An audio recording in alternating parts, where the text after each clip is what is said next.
You settled? Yeah, I'm good. I, What? no, so I'm visiting. I'm like in my old room where I used to live. Now I don't live there anymore. But my mom has turned it into storage room. So like I went to go turn around. I was like, this is better. Nope, never mind. Put the computer here. And so now I'm just looking at it and I'm like, I'm stressed out. Well, I'm glad you made it. I appreciate your patience with everything. Yes, of course. Yeah. All right. All right. Okay, let's jump into it. I mean, Okay. this is what, like, I think Crazy, this, never met you before. yeah, I try to do like an introduction for everybody to be like, No, I'm messing around. okay. This is like episode 3 of Black.Queer.Alive, and I'm here with Ohmi, the homie.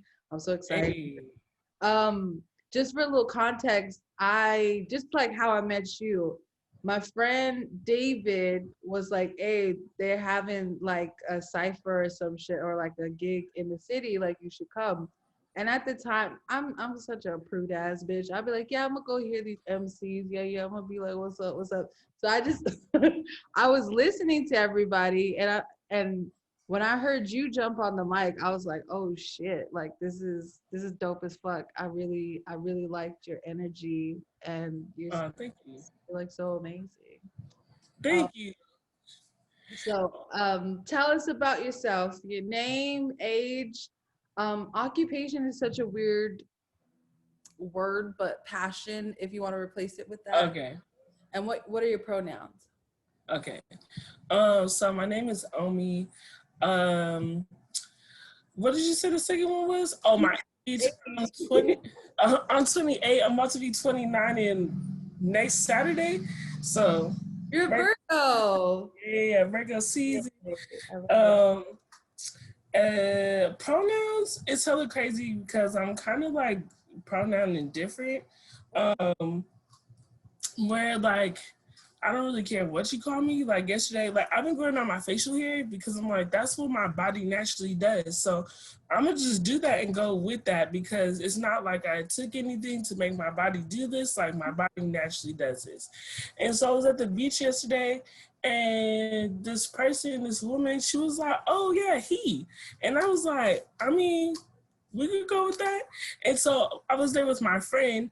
And so after she was just like, wait, did she say he? And I said, yeah, she did. I'm like, I have facial hair and like a beard, low key. So it's confusing to her. And she was like, I'm like, I don't really care. So I'm like, call me he, she. Most of the times I be feeling like both. So like, you know, there's that. And then what was the occupation? Or like passion. Occupation, I really be like flexing these bars, so that is my job. No, I'm just kidding. No, that is your job. Yes. I really be working these people with these bars, so that is my job. No, but my occupation, so I work for San Francisco State and I'm an outreach, and I work for a really dope organization that really focuses and centers Black and brown students and first generation students on helping them get get through college because it's really hard. I got through that shit by myself and I'm like, I don't know how, never could have made it without somebody because without we, without God, without fucking whoever. But then my passion really is being creative, truthfully. I have so many passions. My passion honestly is being free. That's really what my passion is. It's I love that. I feel that if I was to simplify all of the things that I am passionate about, they all center around being liberated and being being yourself and being able to live in this world and not being able to live in this world and not have to really be bothered with people or having people trying to control you. So my occupation and my passion really is to be free.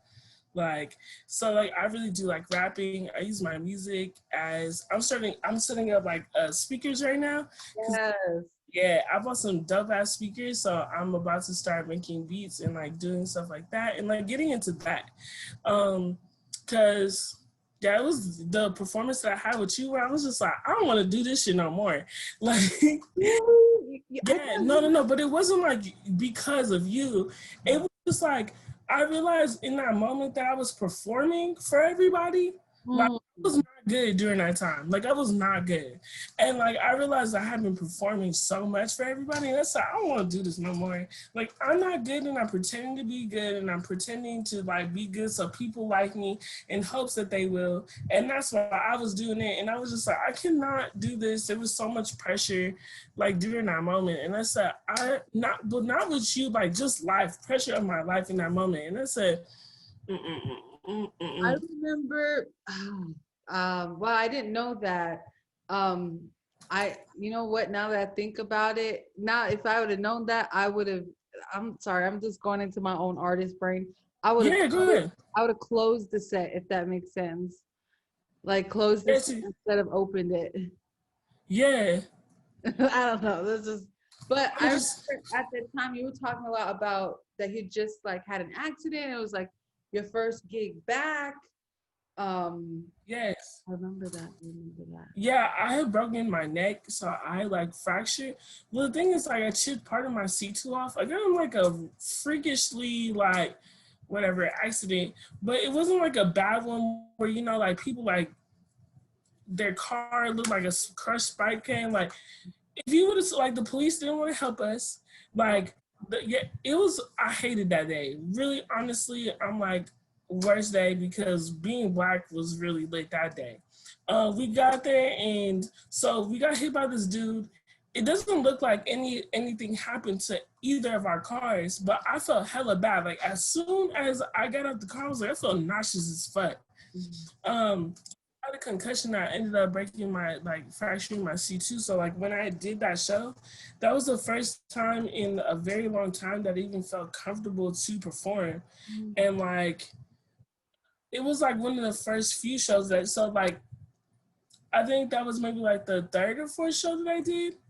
And so yeah, I don't know. And it was crazy because I had a dream like I had a dream maybe a month before that, a month and a half before that, that I was gonna get on stage and forget all of my lyrics, and like, then it happened at another show. It was a song that I know. It was "You See God." I know the song. I can literally say that song in my sleep, like, and I literally forgot all of the words, and I'm just like, bruh, what the hell? Like, yeah, it was a lot. So that was it was a lot going on through that time. Like I didn't have a home. Like there's so much happening. So I wouldn't have noticed that, Omi. You're such a beautiful spirit. So oh, thank you. I'm glad that I got to share space with you in that moment. Mm-hmm. But wow, I didn't know that. I definitely, I mean, obviously because of COVID is just a fucking spirit killer. But I would definitely love to share a stage with you again. I think you're a like a bright ass MC. I don't. Like I said, I'm a prude. I like only certain shit. Like I could tell who has the gift and who doesn't. And as soon as I heard you on the mic, I was like, there's something there that's special, and I really appreciated it. Yes, honestly. So my friend. Mm.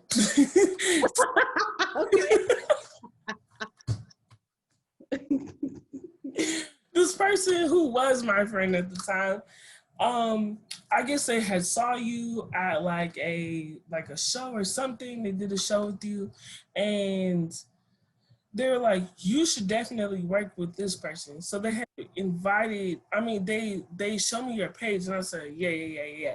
And then I heard you spin and I said, oh my God, yes. Like you're hella raw. When I saw you perform that day, I said, oh my God, it's so good. I just sent my partner your like music video of Homecoming Queen. I said, watch this shit. I've been showing my friends all of them. I'm like, watch this shit. Like, please watch this. And everyone's been like, okay. Oh shit. I'm like, yeah, that fucking good. It's really good. Thank you. I appreciate you. Of course. What's your music process like? What have you worked on in the past, and what are you working on now? when I say I stopped, I mean like I stopped. Like, Okay, that like, shit. Okay, fuck it. yeah, like I really had to. I said, And like the thing is, I have imposter syndrome like a motherfucker. Like I have the biggest imposter syndrome.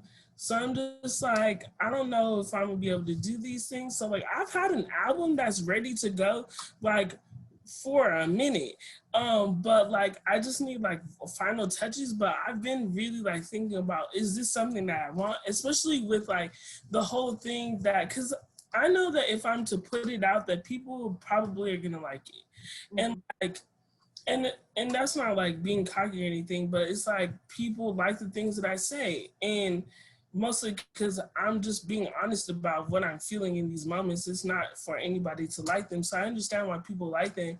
But it's just like prior to me deciding not to like perform for a while, like hella people were noticing me everywhere. And like, you know, people would be like, oh shit, that's cool, that's really dope. But for me, like it wasn't cool and it wasn't dope. It's really interesting because like for me, I'm not really used like how I grew up. Like that's why I came back here. It's like I want to be able to like create in a place I didn't feel like I could create in, like have like a voice or have like a space. So it's really like weird. It was really weird like to walk. This dude was skating and he hit some trick but he fell in the middle of the street. And he like on the floor and he said, oh shit, you're Ohmi. And I said, get the fuck up. He was like really laying there. I looked at the light. That bitch just turned green. And I'm looking at him and I'm looking at the cars. I'm like, get up. And he was like, you're Ohmi. I said, get up. I don't care who, get up. Get up. Wow. Yeah. And so that really fucking like, I don't know. It was just like these moments of like people while I be in places and I don't know these people. I got into an Uber and somebody was like, oh yeah, I saw you, you're hella dope. And I'm just like, leave me alone because nobody knows what the fuck I'm going through. So like, and so it was, yeah, it's really hard because I, like you said, like I do things so gracefully and like you'll never know. And it's kind of like how I had to do things. Where it's just like you don't have to know how much pain I'm in because then people use that shit against me. So it's just like, so I don't know. My process really, so I was explaining what my actual process is about making music when I do it. I think my favorite way to like make music is not knowing shit, like not knowing the beat that I'm coming into, not knowing anything, like just going in there and like having someone, well now it's gonna be me listening to my own beats, but like going in, like for example, my homie Backhead, and he'll have hella beats, and I'll just sit in his room, and like we're friends too, so we're just like kicking it, talking about life, and I'll just be listening to a thing, and I'll be like, oh, that one sounds cool, and then I listen to it for a little bit longer, and then I just really think about what is it making me feel, because I honestly feel that like beats really do like, they really are the blueprints like of a thing. They are a structure and you're able to kind of like manipulate them with your voice and the tonation of your voice and stuff like that. So they really are a structure. And so like, it makes you feel the thing. Like I remember the first time, so I know how to rap since I was 8 years old, but I didn't do it for anybody. Like I did it for one person. It was my childhood best friend. I was like, girl, I know how to rap. And she said, no, you don't. And I said, yeah, I do. And then I did it. And then she was like, oh shit, you're really good. And I said, shut it down now. So no. And I like, all my homies would rap and nobody would like, I would be standing there and I would want to jump in, but I would be too scared because I'm like, for me, like music and making like hip hop in general, making music and like creativity, I feel like it's to be honest and to be true about whatever you're actually trying to say. And so like, I don't really like, for me, I'm like, I grew up in Covina, like this, a whole bunch of white people, like, can I talk about being from the hood because the only hood I be in is my jacket, like, Yes. like The bar right there. like I cannot do that. I'm just like, I do not want to over sexualize my body because I don't feel like that, like, you know, the jerking movement and all those, like, all the girls were just like talking about sucking this and doing that and doing this. And I'm like, that's easy for me to do. And I could do that. No, this to that. But it's not something that is my truth because I'm not sucking dick and I'm not doing any of those things. Like for me, like music is about being truthful. And so I didn't do it because for a long time because I didn't really feel that I had like, you know, anything to contribute that would be honest to what I had to say.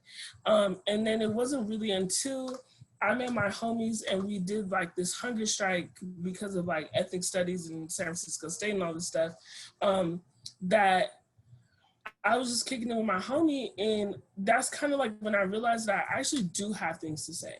And I do have a lot of things to say, and they're not talking about what I have or what I possess or like, you know, I mean, people could do that, like hit your Dougie. Like I love Migos. Like they talk about all the bitches they fucking and all the chains they fucking, yep. Yeah, but like I cannot do that. I don't want to do that. And so I realized then that I can actually like I have something to say, and I have something to say about my feelings. I have something to say about like the way that I grew up. I have something to say about whiteness and how it impacts my Blackness. I like have a lot of things to say. I have a lot of things to say about spirituality. I have a lot of things to say. And so that's when I like realized that. And so my first time is, yeah, my first time like making a song, we smoked weed, classic rapper stuff. Yeah. We heard the beat. I was like, okay, we all heard the beat. It was sad. And we were all in our feelings during that time. And then we smoked weed, we came back. We did not talk. Like it was three of us. So it's me, my homie Professor Gable, and my homie Scythe. And it was three of us. We did not talk at all, but we just listened to the beat and we wrote. And when we all spit it back, it was like we had talked about it. Wow. Talked about it, and that's something that I realized, like, you know, that's why I don't write anything or don't have a plan, because like this is something that I've kind of tried with my homies. Like I will tell them maybe the chorus, but I wouldn't tell them what I wrote, or they'll listen to a beat and we'll sit there and we'll write something, and what we wrote was on point. And so I think that's my favorite way of making music and my favorite process of making music, because I feel like you are able to get the like most authentic feeling from either yourself in that moment or like both people, or like the ability of like the energy exchange between like not knowing and not planning. These like yes. Yeah. Yes, like I think that's the most beautiful thing. Like I was watching this interview and they were just like, we just heard a beat and we looked at each other and we knew that she was finna be fired and it was gonna be a hit. And I've had that moment with my homie Cypher. I heard a beat that my homie Backhead made and I looked at him and he looked at me like, that's gonna be heat. And I'm like, yes it is. And we made a great song that everybody loves, and it's a really good song. And so and it's something, it's like when I listen to it, I'm just like, oh, this is so good. Yeah. Like, this is good. And so that's my favorite, really, that's my favorite process.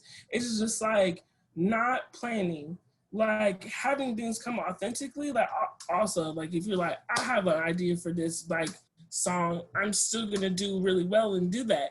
But like, you know, that is my favorite way. It's just like people sitting in the room, feeling the energy, being able to vibe off of each other and actually able to create something that is like meaningful and true.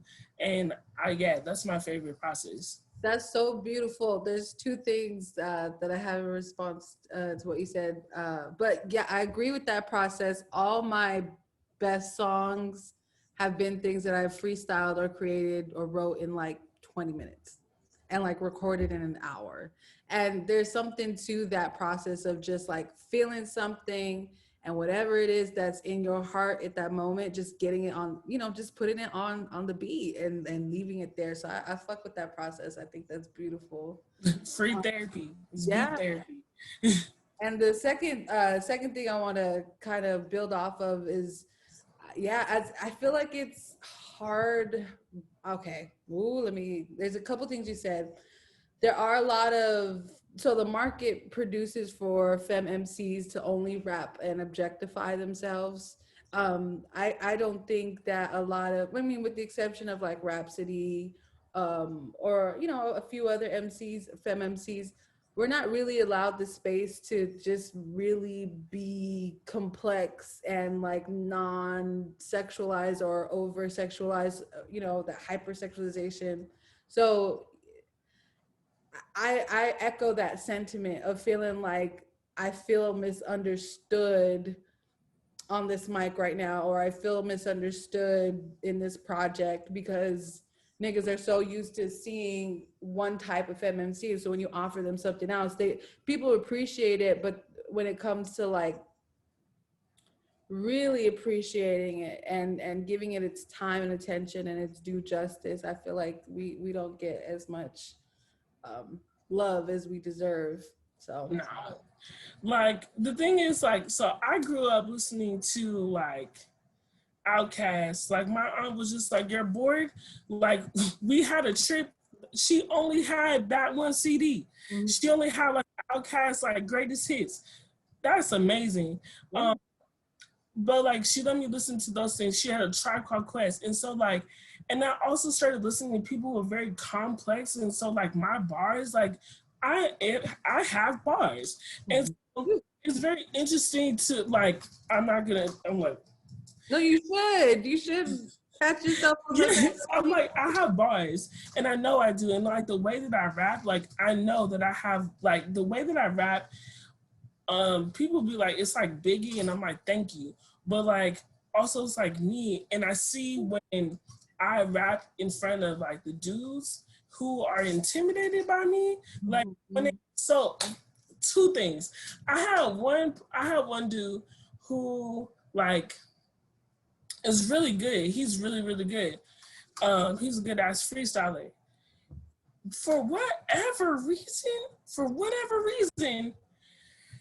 does not talk to me. But he's seen me around. It's his business. But yes. And so I was at a performance and I was doing Ken's Revenge. And that's just bars for like a minute and a half. And I remember when I said I stay with the bars like windows in the hood, and I looked at him because he's a freestyler, and you know, like when you look at other rappers, you be like, yeah, like you get what I'm saying, yeah. But like when that happened, he was like, oh shit, that's raw as fuck. And then I made eye contact with him, not as like an intimidation thing. I don't know what the fuck he thinks, but he then did not look at me anymore. Oh, shit. I'm sorry. I said, you're being weird. So I literally started rapping at him. I said, you're being weird. So I'm going to now rap at you. And I'm going to make this uncomfortable for you. I'm not uncomfortable. And like, I think that's the weirdest thing because like people be like, oh, wow. Or like, did you even write that? I'm like, do not disrespect me. Like, that's rule number one in hip hop. Like, did I write my stuff? No, you're really disrespecting me. Did you write your stuff? There's a code to this shit. Oh, thank you for saying that. Okay. Woo, you hit all the shit. You hit all my thoughts as an MC, because there is a code to this shit, and you do write your shit, and we write our shit, and that needs to be respected. And it's hard to be a femme MC being in these spaces with these niggas, because it's that sensitivity. I like to play into that. I'm like, if like Sarah Bartman's Revenge, these niggas think I'm beautiful until they hear me spit. It's just like, I like to play into that discomfort. Like my bars make you feel uncomfortable. Like, step your pen up. If you feel that way, write something as a rebuttal, but you won't because you're fucking sensitive. Like, you're not really about the culture. I really feel that. I was just like, before you said step your pen up, I said this is being recorded, so like people gonna see me say some crazy stuff. If you are mad, then be better. If you really like, you're mad because I make it look effortless. No, you want to know what actually happens when I'm walking to work or when I'm walking up these hills? I be practicing. When I be like listening to where I'm supposed to put my breaths. Like when I'm in the shower, I be rapping. When I'm walking through Walmart today. I was just rapping. Like, you think that I don't be rapping? I rap all the time. That's why I'm good. You should start doing that too. Like, and I'm like, I don't want to call anybody mediocre, but if you are being mediocre and you're like, what's the problem? It's not me. And it's also not that you can't change. You just gotta practice. You gotta put the work into it. You definitely gotta put the work into it. Yeah, I remember this one dude, and I'm gonna start talking about the dudes who be just. I'll switch up the question after this one. Yes, I remember. So real quick, someone who was my friend, aka, and was just like, I killed it, and me and my homie killed it, and they were like, "Wow." I said, "You're gonna say some dumb shit, and I'm gonna be." He said, "I didn't think I was gonna be that good." Who the fuck even thinks? I'm sorry. Go ahead. That's what I'm saying. I said, why would I step on this stage and not deliver? I'm a Virgo. You think I'm not giving you something good? Virgo, you think I'm not giving you something good, bro? It's gonna be good every time. Unless I'm really not feeling it. If it's not good, then check in on me. Be like, sis, is you okay? And I'd be like, probably not. But yeah, he was just like, I didn't think it was gonna be good. And I'm like, why would you come to my show? One, you would have never said that to a man. It never came to somebody's show and been like, I was only here to see if y'all was gonna fail. And to my surprise, you didn't fail. And I'm speechless and I don't know what to say. But it was my performance. So you coming to see if I was not good. I can spit bars around you in my sleep. Okay, so please don't. And like this person in particular, I'm like, do you need a ghostwriter? Because and it costs too. You can pay me. I have a fee. You want that hit? That's been my energy for a minute. Yeah, I appreciate you for this. Yes. I had the space to like be like, these niggas got me fucked up. It sounds like you still had the heat in you, man. You just gotta, I don't know. I'm wishing for some more Ohmi work. I know you on break right now, but no, it's definitely coming. I feel like I really had to step into I'm going through my Saturn return. Ooh, okay, that makes sense. Yeah. Starting mine soon. You say you starting yours soon? Yeah, soon. Prayers. Prayers and blessings to you. Honestly, biggest advice for that is listen. If somebody says something, just listen to that shit, bro. Like, really, just listen. Somebody says something about you, just take it in stride because it's true. The next question, where do you find home? Home? Ooh. Where do I find home? Now I find home in myself. Truthfully, honestly, I find home in myself because like I've always felt like a person that didn't really have a place. Being here, like it did not feel like home. And like not my house, but like the city of Covina did not feel like home. Like I just like I don't know, just really did not feel like home. Like my living situation, just kind of like I didn't really feel like I had a place. And so I feel like the question is like where would I call home? Or what? Where do you find it? Where do I find home? I honestly find home in the city, in San Francisco. Like really, really, really truthfully, like that is a place that I was actually able to find home in myself. And so I feel like the Bay Area in general is where I would like call home. And then like more importantly, like like me, I'm home. So wherever I go is home. Like it's really funny because before I understood this concept of being home in your body, I called everywhere that I went home. And I didn't realize that that's something I did. And I still do it now because wherever I go and wherever I put my body is going to be home. And I didn't really understand that, but it's just like, I feel like I was looking for a place to actually like call my own.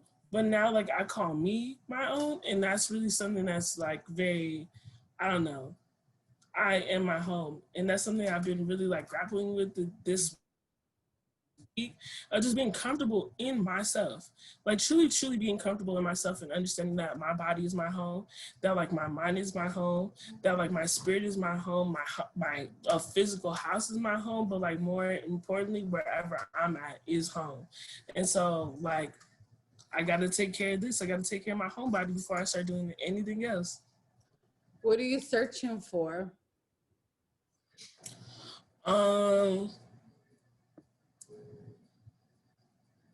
Like in general, Yeah.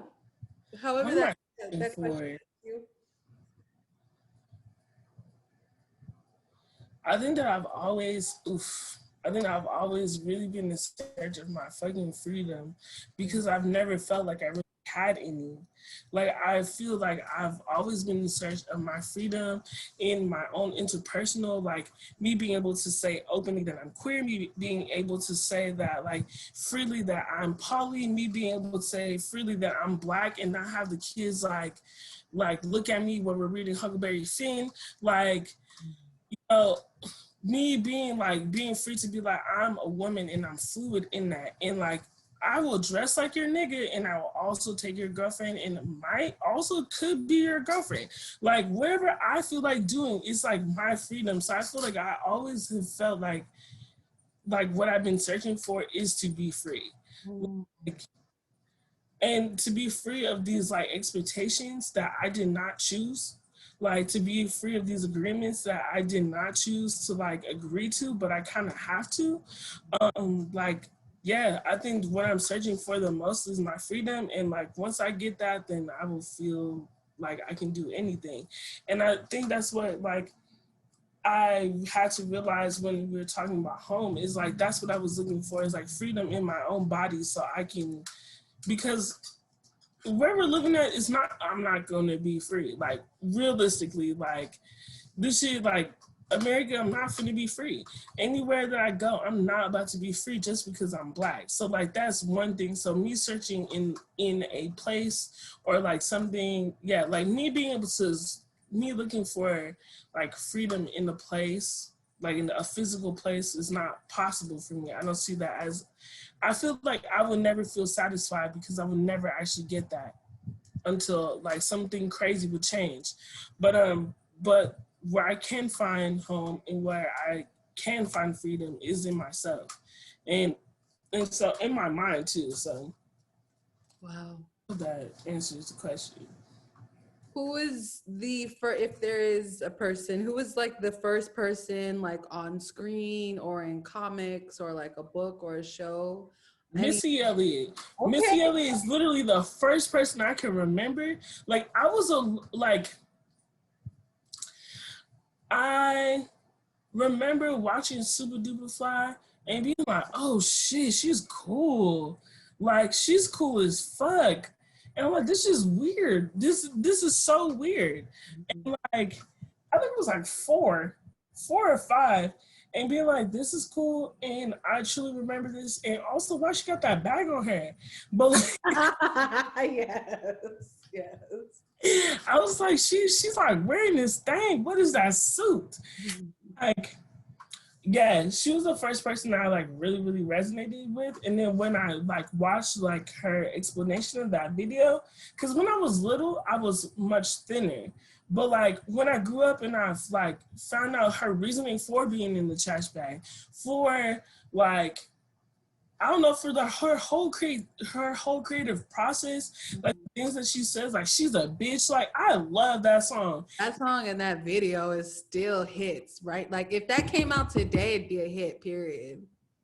So It would be. And she's been like, she honestly is like my biggest inspiration of like music. Her and Busta Rhymes. Because I remember them two, they were really going the most stupid with them crazy ass videos. And that was what captivated me. Yeah. Like the videos. Ooh, okay, that's a beautiful answer. Wow. We kind of touched on this, but let's expand. When do you feel most safe? On stage. That's why I fucking stopped, because it stopped feeling safe. Okay. Like, it didn't feel safe for me, because I was like, so what happens usually when I'm performing is like I go on autopilot. Like Mm-hmm. the time, like I literally go on autopilot, and I just, it's crazy because I be looking around at everybody and I be saying the words and stuff, but it's just like, I don't know. That's the one time, like, I'm in my head all the time. I'm a very heady person. I got an Aquarius moon, and I got a whole bunch of air signs. Me too. Hey, Like Aquarius. also moon in this bitch. We are a special type of moon. I feel like we are very rare. But when we do create, it's on some real ass, cool ass shit. Yeah. Please continue. I said, shout out to my Aquarius moons. I attract so many Aquarius moons, and we be like, you're weird too. What's that? Just like, yeah. Yes. When I'm on stage, I feel honestly the freest. I feel like I said, I'm in my head a lot. Like Virgo Sun, Aquarius Moon, I'm in my head. I'm thinking a lot. And I don't like to mess up because I just don't like messing up. That's the perfectionist is just like, I just don't like messing up. And something that like on stage, if you mess up, you mess up and you have to keep going. I remember I messed up one time and I stopped. My friend said that's the worst thing that you ever did. But that was when I just started rapping. Like, and I messed up and he was like, don't ever stop, keep going. You wanna know why? Because no one's actually gonna know that you messed up because no one's heard this shit before. And I said, oh, okay. I said, wow, that's amazing. So I can be like, I feel a lot of the times that I don't really, how do I want to say this? I feel that I have been socialized to think that I should not take up space.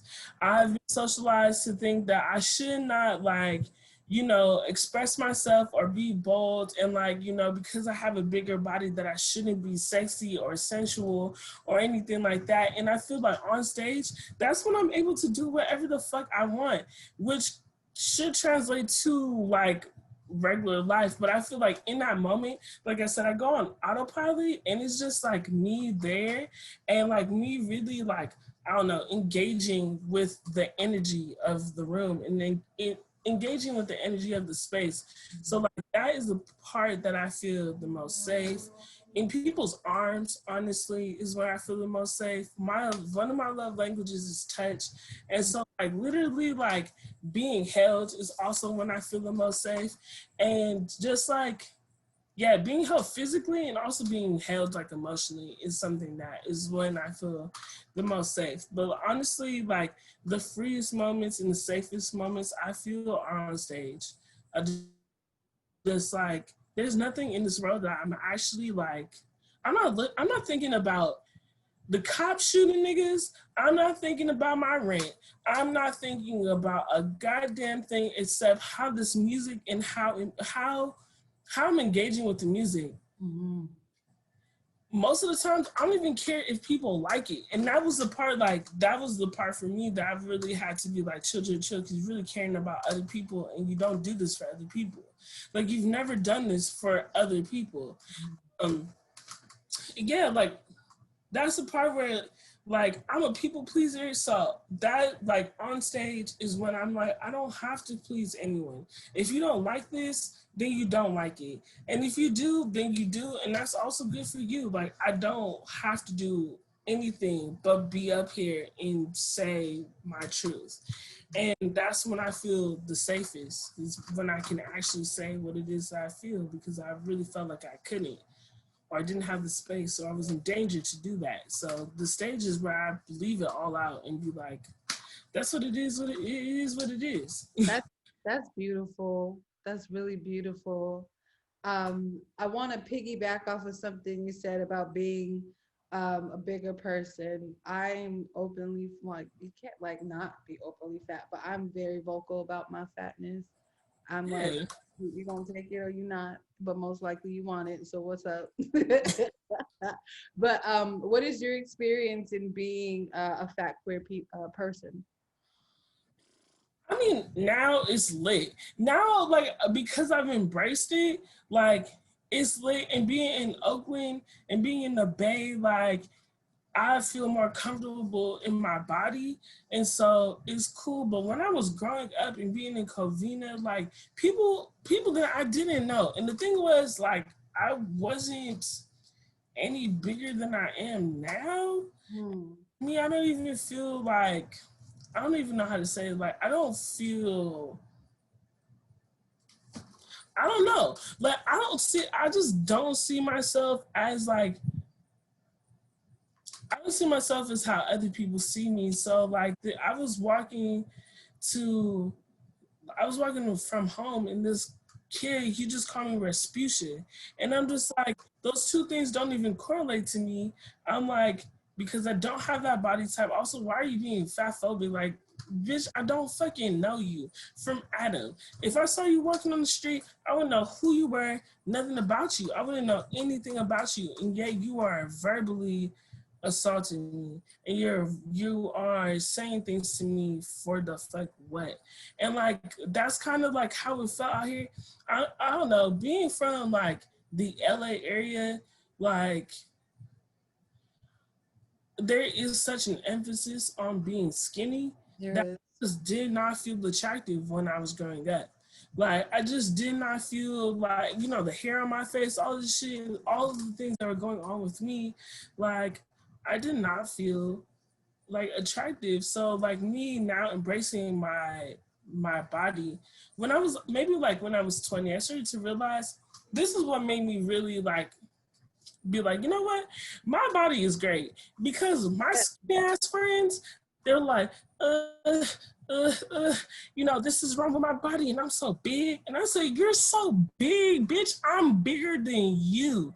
And you think that you're big and you have the same feelings about your body that I have about my body. And I was comparing my body to yours, being like, it's the standard and it's so good. And like this is what I should be to feel good about myself and to have people like me. But you have the body that I want, that I think that I want, and you aren't even happy with it. You want a different body. I said, nobody's happy about anything.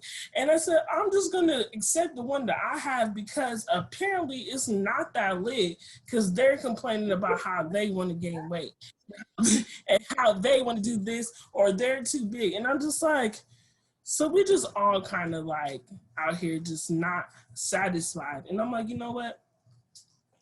God, the universe, whatever, did not mess up on me. So I'm just gonna eat this taco, and I'm going to, make my fucking burritos and all the things. I'm gonna do all the stuff and eat the way that I want to eat, but I'm also going to be cognizant about like what I am putting in my body. But like, I'm not finna trip off of this shit because like there's no point. And that's when I started being like, I don't like this. Right now, like, I'm looking at my body, and the thing is, like, I want to lose weight, but it's not because of the fat. I want to be stronger. Yeah. Because I realized, like, Shorty got some weak ankles. I'm like, I could cross myself up and break my own ankles. Like, it's not good. I'm like, it's not good. I'm like, I want to be like stronger so I can lift things, so I can punch people harder. Because I'm like, the revolution is coming, and I want to be prepared for that. That's why. Let's jump into that. Talk about the revolution. Talk about these uprisings. When's the first time you realized you were Black? Oof. I realized I was Black. When was the first time I realized I was Black? Yeah. When I was 6 years old, and I had this conversation with my mom the other day, because when the things were starting to happen, she was like, "Shelby, don't go out there." And I said, "You realize that you made me like this, right?" She's, yeah, yeah, I did. Yeah, I did. When I was 6, I remember laying in the bed. It was Martin Luther King's birthday. My mom was showing me some shit about Alabama or whatever the fuck, and I'm not knowing, not realizing that I'm a little ass baby empath at 6. So I'm just like, oh, what the fuck is wrong with them? I'm like, what is wrong with them? This is bad. And I remember asking my mom, like, why did they do that? Like, why are they doing that? And at 6 years old, my mom told me, you're a Black woman. She was like, you're not a woman yet, but you're a Black girl and you're going to be a Black woman. And so you already have 2 strikes against you because you are a Black person in this world and you are a woman in this world at 6 years old. Like at 6 years old. And the thing was, she was telling me that because I recognized these things were happening to me in school. That's why I was just like, so they're not spraying me with water hoses. But like, they'll ask me about my hair, or they'll say things about me that I know is racially charged, that I know they're only saying because I ain't Black. And it's like, yeah, I feel like as Black kids, we know that we're Black before we can like identify other things. Like I remember my little cousin, she would put like t-shirts over her hair. She had long, pretty curly hair, beautiful hair. But she would put t-shirts over her hair at like 4 because she didn't like her hair. Wow. She was like taught that her hair wasn't. And so like for me, it's like a young ass age. So the age that I can truly remember me being Black was literally 6. And watching my mom showing me these things. And I was like, that's what I asked her. I said, why did you show me that? Mm-hmm. And she's like, I showed you that because I needed you to see, and I need you to see what the world is actually like and how they're actually going to treat you and how they actually feel about you. And like, this is why she was like, this is why I'm trying to get you to do well in school. I did not like school. Like from 6, I'm like, this is stupid. It's all dumb. No, I honestly was like 7, and I was just like, this is stupid.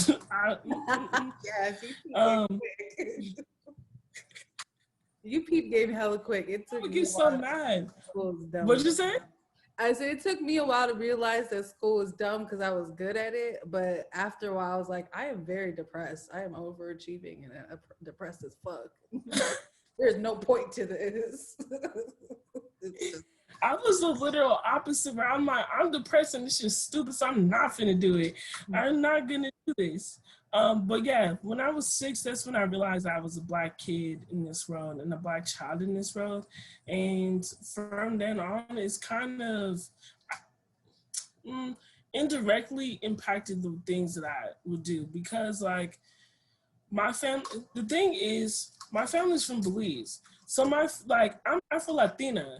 And so like, it's for a very long time, I didn't even claim the Latina part because I'm like, these niggas is racist. I'm like, y'all is racist. And like, why do I want to be a part of a group that don't even qualify me? Like the whole world don't even fuck with me in the beginning. So now me trying to come to a group of people who already be like, you're Black. And I'm like, okay. I dance punta. We eat all the same food as you. It's so interesting. And I'm like, no. Oh, go ahead. I'm sorry. Go ahead. I'm sorry. Go ahead. Oh, no, it's just I'm making... You know, the internet. Yeah, it's kind of up a little bit. I'm making connections and correlations. I'm Afro-Latina too, but I'm Mexican and Black. And I was talking to McCain, who's also an MC. I talked to McCain yesterday. I would love for y'all to meet each other and hear y'all each other's stuff. But McCain is also Afro-Latina, and we all 3 of us have said the same thing in the less than 24 hours. The Latinx community, I experienced a lot of racism within my own family, and for my aunties were racist as shit. And it's like, I never wanted to claim that because I'm like, this community is so fucked up. Why would I ever claim this part of my lineage, my heritage, when y'all have never been readily able to accept me?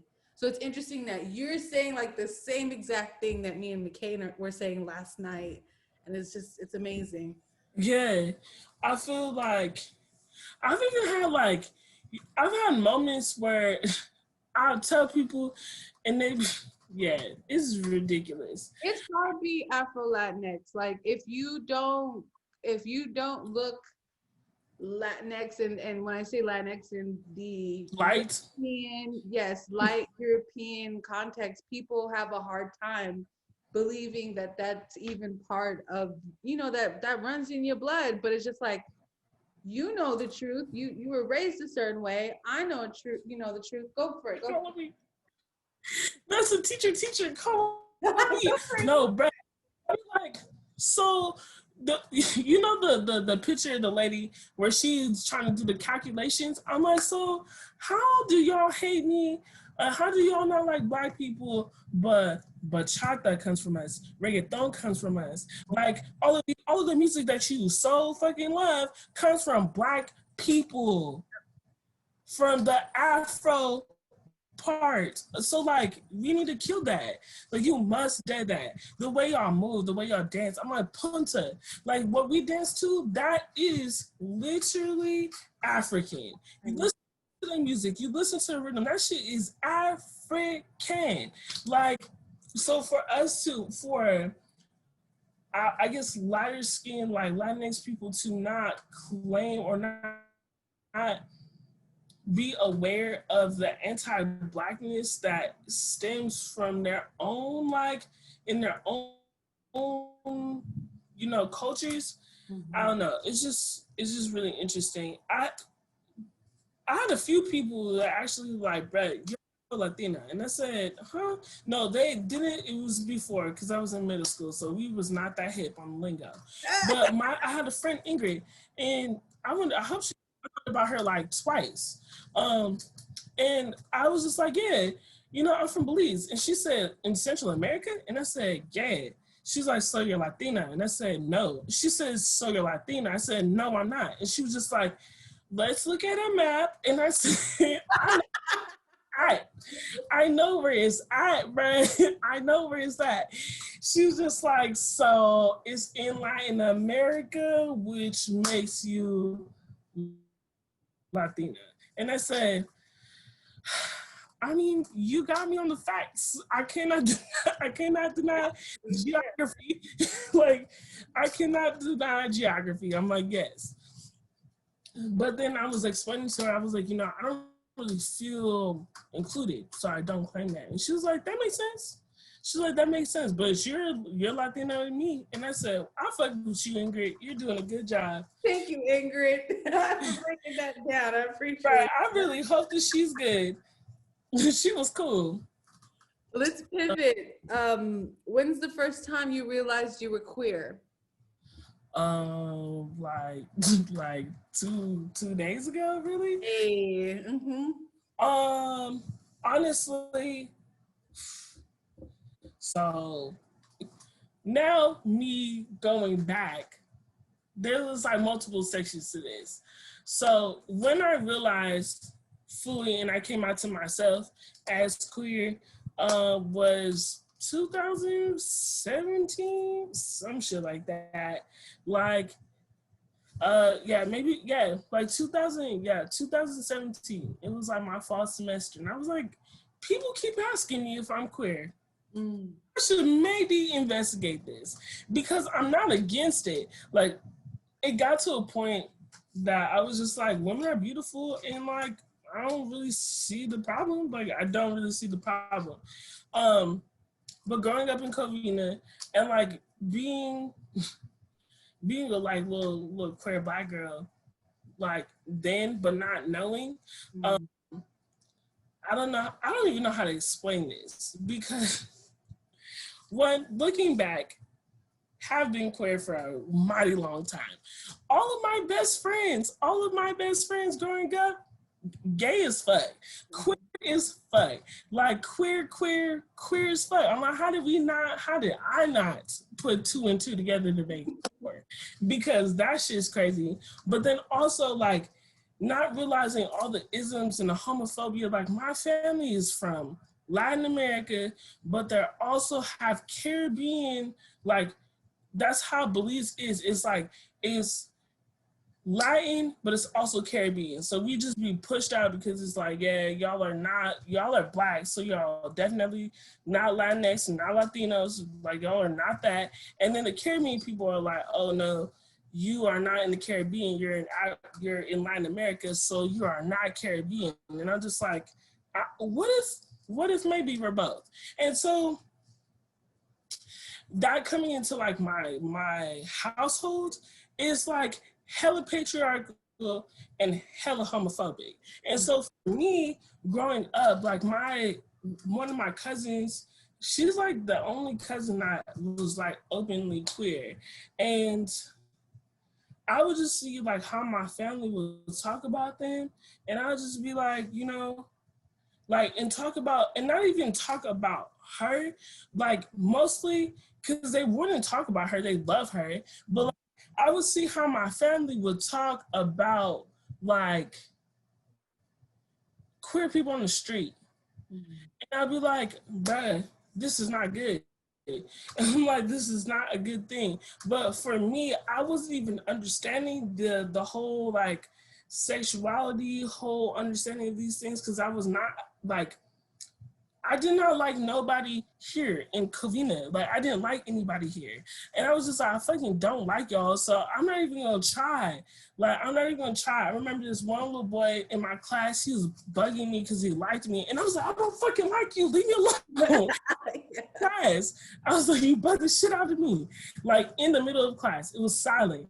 And so I'm like, I wasn't even looking for people to like me, because I had this understanding with myself that like I low-key kind of have problems, and like I wouldn't necessarily want to be in a relationship with someone and me put my problems onto them. And so like for the longest time, like I understood this as a little ass kid. I'm like, I'm not good, so I don't think that it's good for me to be with somebody else, because I'm just going to be pretending that I'm good and I haven't really fixed my issues. I'm just going to be fucked up to people. And so I kind of like mind my business, and I really wasn't checking for nobody for a long time. And it wasn't until I got maybe like 21 where I was just like, I started to like change my views. Like the internalized homophobia was melting away.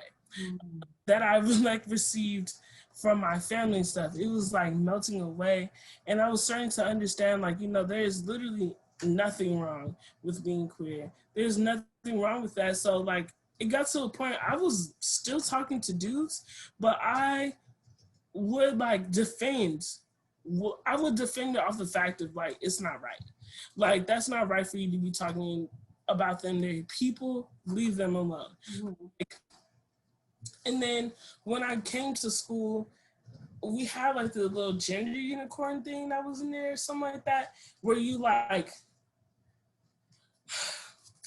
basically like rate your attractiveness to these people. So it was like to men. And I said attractiveness, like I think they're cute, cool. And then it was like emotional attraction. I said 0. And then I was just like, and then it was like attractiveness to women. And I was like, they're cute. I think they're like, I have eyes. Like I can see. So like, I think they're beautiful.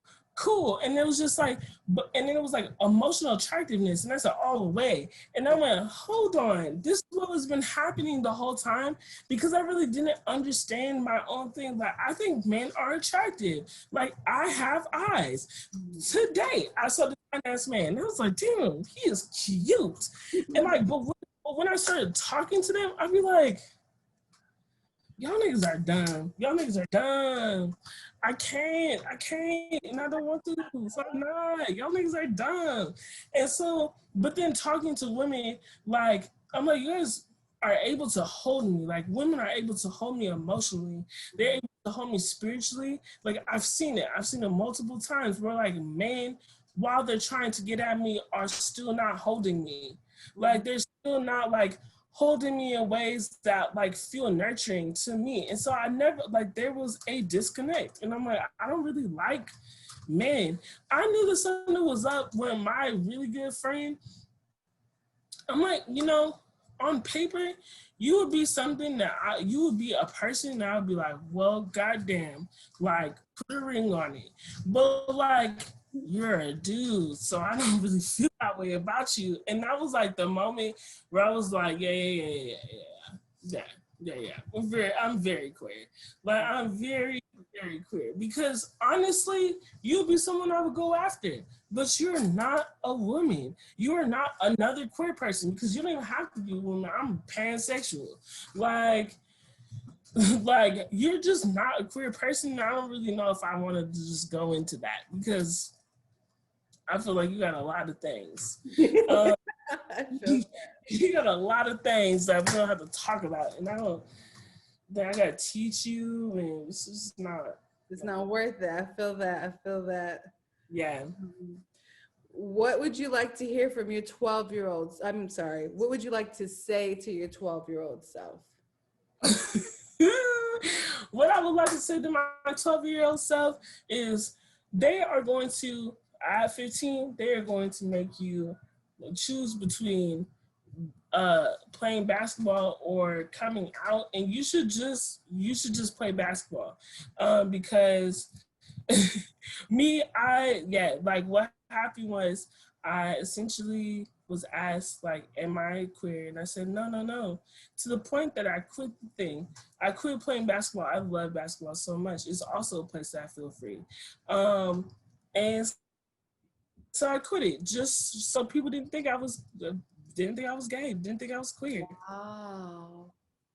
Hey, look, look, y'all. You just keep playing that basketball, keep having your friends, and also fucking rap, please. Like, just write your stuff down and stop being so damn. Just talk. And that's really what I would tell my 12-year-old self. Honestly, what I would truly tell my 12-year-old self is like, there is literally nothing wrong with you, and embrace all of the things that you are, because it will save you some time. Like, it will really save you some time. Wow, that's a story right there. What do you want to hear from your 60-year-old self? 60, yeah.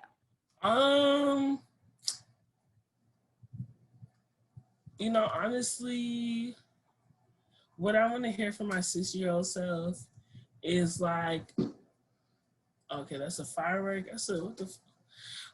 Wait, was that a firework? Yes, that was a firework. I said, who's shooting? Oh my god. That's crazy. I don't know. So honestly,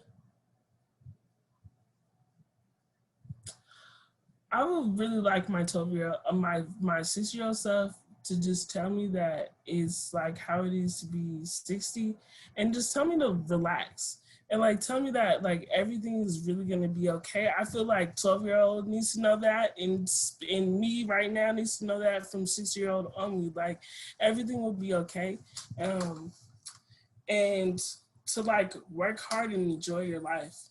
Feel like and like work hard for the things that actually matter to you, like, and enjoy your life and be free, like find your freedom.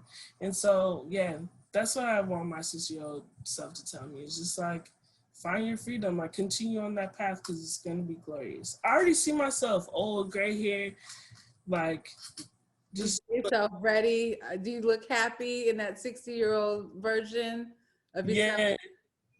yeah. It was crazy because it wasn't this question, but this morning I was parting my mom's hair because it looks like she has a bald spot because her hair is gray in one part. Close, and it's like metallic gray, like the way that her hair looks is so cool, and I'm just like, I think I'm the only person that that I know that looks forward to having gray hairs. No, Like, I do too. high five. Ooh, I think it's like all gray hairs is like the coolest look on Black women, like period. That's what I'm saying. Like I was looking at my mom's hair, and she was just like, I don't want that. Like that's not.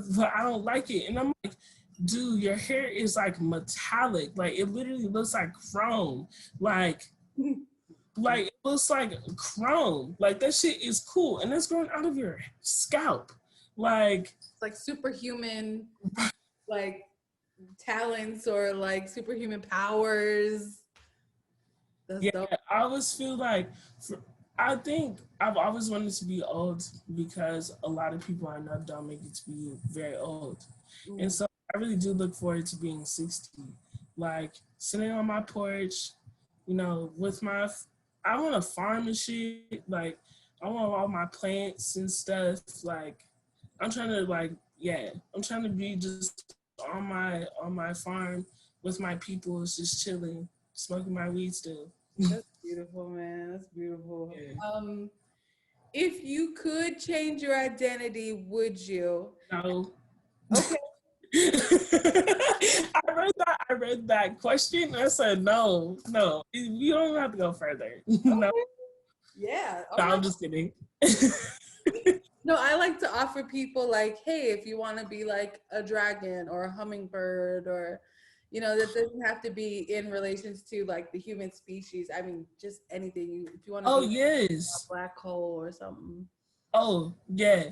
I said I feel like the way I believe in life and its cycles, like spirit doesn't stop cycling back until the thing is done, until the mission or whatever is done. And so I'm not finna come back. I'm not finna come back. I'm about to get it right this time. And so I say, hey y'all ancestors, if I get it right this time, can you please make me a hibiscus flower? Please. That's it. I just want to be a hibiscus flower chilling somewhere. Why a hibiscus flower? Huh?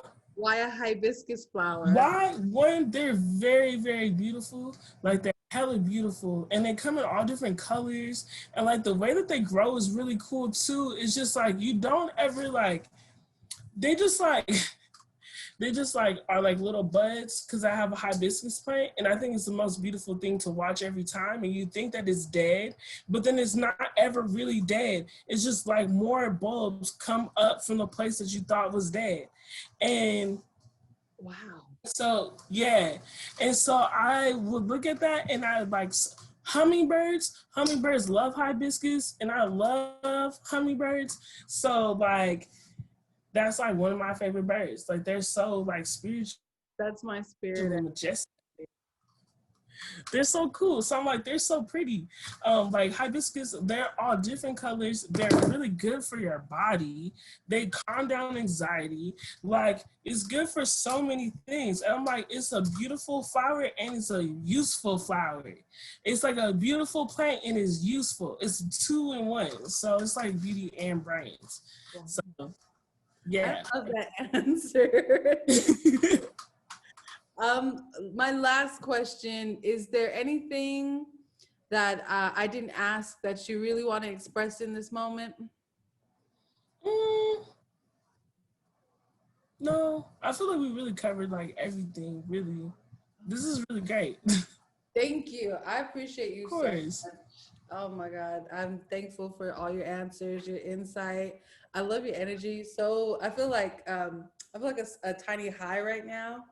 Like a little ethereal, bubbly, bright high. And I really appreciate you for that. Oh, thank you. I don't feel like I do that. So that's cool. I'm gonna start embracing that part.